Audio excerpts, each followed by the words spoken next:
welcome to this week's episode of Forbes Flash. Thanks for joining us. Alphabet held its annual shareholders meeting on Wednesday of this week, with a notable absence: CEO and majority shareholder Larry Page. The no-show contributed to the tense environment in the meetings, where outside investors and employees confronted the company about issues like diversity, contract labor, and a censored search product in China. "It's a glaring omission, especially for someone who has such a large stake in the company," said one shareholder in response to Page's absence. Page first stopped appearing at the shareholder meetings in 2016, right after Google announced a revamp of its corporate structure to form Alphabet. Instead, Sundar Pichai, the CEO of Google, has appeared. While Google is by far the largest subsidiary of Alphabet, responsible for more than 99% of its revenue, it's Page, not Pichai, who controls the company. This week, billionaire Stephen Schwarzman donated $188.75 million to fund humanities research at the University of Oxford. Sound like a big chunk of change? It is.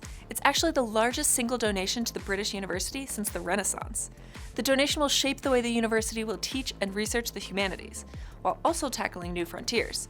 The Schwarzman Center will be home to Oxford's new Institute for Ethics and AI. Schwarzman made his fortune as the chairman, CEO, and co-founder of Blackstone, the world's largest alternative investment firm.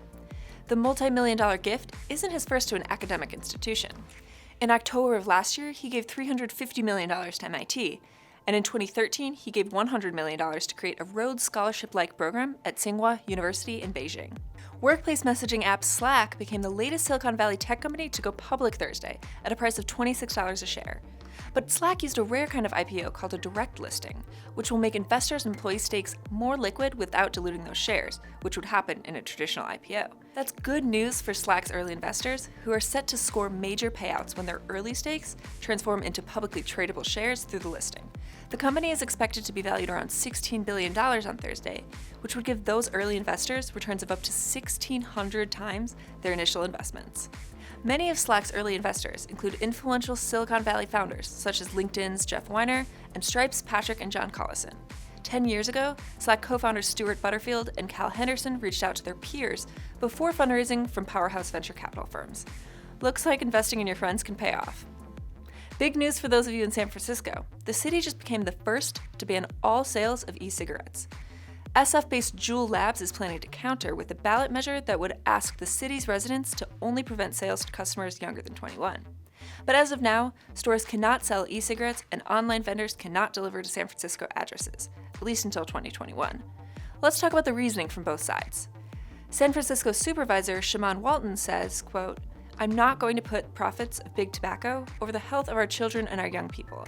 Companies like Juul have had 3 years to submit their product and marketing to the FDA. The question is, why haven't they?"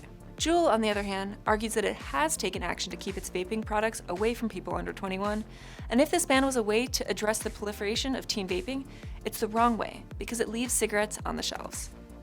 As per San Francisco's legislative policy, a second vote will be held next week, though it's essentially a formality. Unless Juul is able to get in the way, the ban is expected to take place in early 2020. Last but certainly not least, we held our 7th annual Women's Summit in New York this week, where we spent a day listening to standout female leaders share their wisdom and experiences. A trend? Multi-hyphenates, women who are building empires and taking on new projects alongside whatever they might be known for. Take Eva Longoria, for example. She sat down with Steve Forbes in a keynote conversation about her transition from actress to producer, activist, and much more. Her latest project is ABC series Grand Hotel, which she executive produced, directed, and acted in. Creating a diverse group of people in front of and behind the camera was of utmost importance for Longoria, and not just because of her work as a founder of the Time's Up movement. There are people who are equally qualified for these jobs, she says. It's just about building a pipeline. As far as how she's able to juggle so many projects at once, quote, "I always hire people that are smarter than me." Thanks for tuning in. Share your feedback using #ForbesFlash, and we'll see you next week.